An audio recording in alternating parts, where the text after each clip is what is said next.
Hi guys, welcome to Adam McKola TV. This is Adam. This is a preview for Manchester United vs West Bromwich Albion.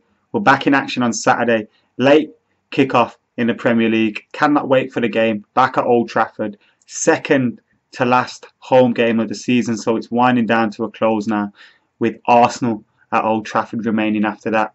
Of course, we've still got the away games against Hull and Palace coming up, but this is just one of the last two home games. So looking forward to it, hoping for a few goals, a clean sheet and 3 points for Manchester United. But after the results in the last two games, it's not guaranteed, is it? Obviously the result against Chelsea wasn't the worst thing because we had a good performance. But against Everton, the performance, although I thought we dominated sections of the game, we didn't create enough opportunities. We didn't ever really, whilst I never ever thought we'd lose that game, even though it was 1-0, 2-0, whatever, 3-0 then at the end. But at 1-0 and at 2-0, I still thought we could get back into the game because of the amount of possession that we did have. But we didn't create enough with that. We weren't incisive enough.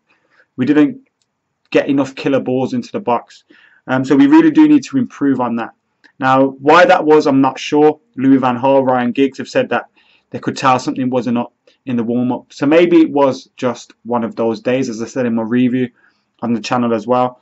But maybe it could be that, whilst we've been getting results and playing good football in the last few weeks, which has seen the likes of Ashley Young, Fellaini getting countless amounts of praise headlines, which have been thoroughly deserved for the performances that they have put in. But overall, we do need to improve in quality in those areas. It's the reason why I've been asking for Angel Di Maria to be started. It's the reason why I don't think Fellaini is ever going to be a week in, week out starter for Manchester United in the long term and become a key player for us.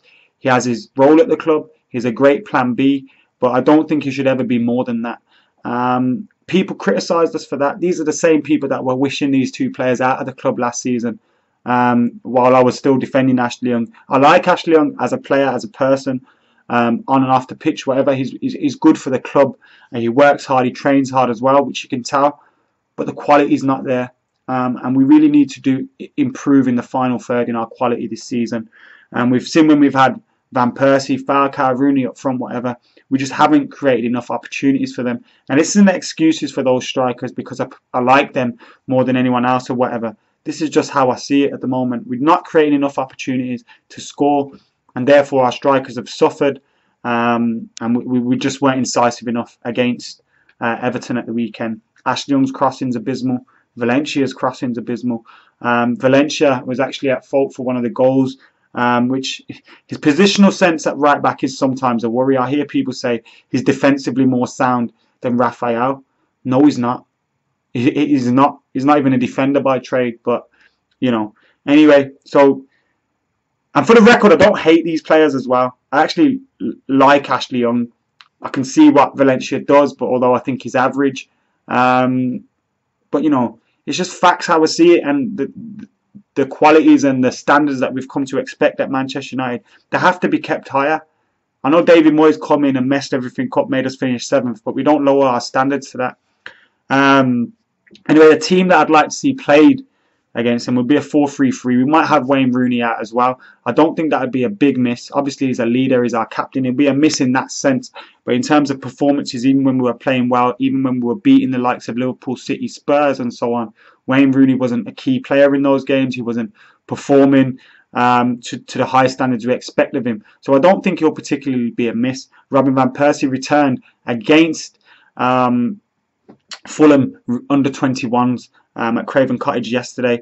He scored two comfortable finishes. Of course, it's at a different level to the Premier League, but he's looking confident. His movement was there. He was looking sharp. So maybe it's time for Robin Van Persie to return up front. So my lineup, given that, is David De Gea in goal, Valencia, Jones, Smalling, and Luke Shaw at left back. Then I'll go with Blind, Herrera, and Di Maria, with Robin Van Persie up front and Ashley Young and Juan Mata either side of him.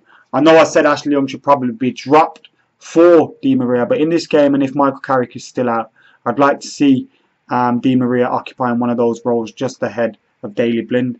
The one who should be worried about from West Bromwich Albion, and obviously they're not really in danger of getting relegated, although I don't think they're mathematically safe.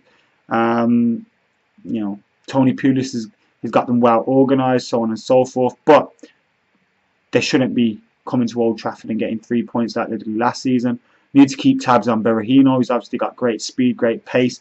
Darren Fletcher's in the midfield for them. He could come back to haunt us, but given his performances in his latter days at Manchester United, he's not the player that he once was, and he shouldn't cause us too much problems. My prediction for the game would be a 3-0 Manchester United win. I really hope we go out there and get all 3 points and all but confirm Champions League football back at Old Trafford next season. Anyway, guys, let us know what you think about my opinions today, my 11, my goal scoring prediction, everything. Get your comments in below. Subscribe to Adam McKola TV as well. Like the video, comment. Said all that, didn't I? Anyway, I'm Adam McKola. I'm out of here.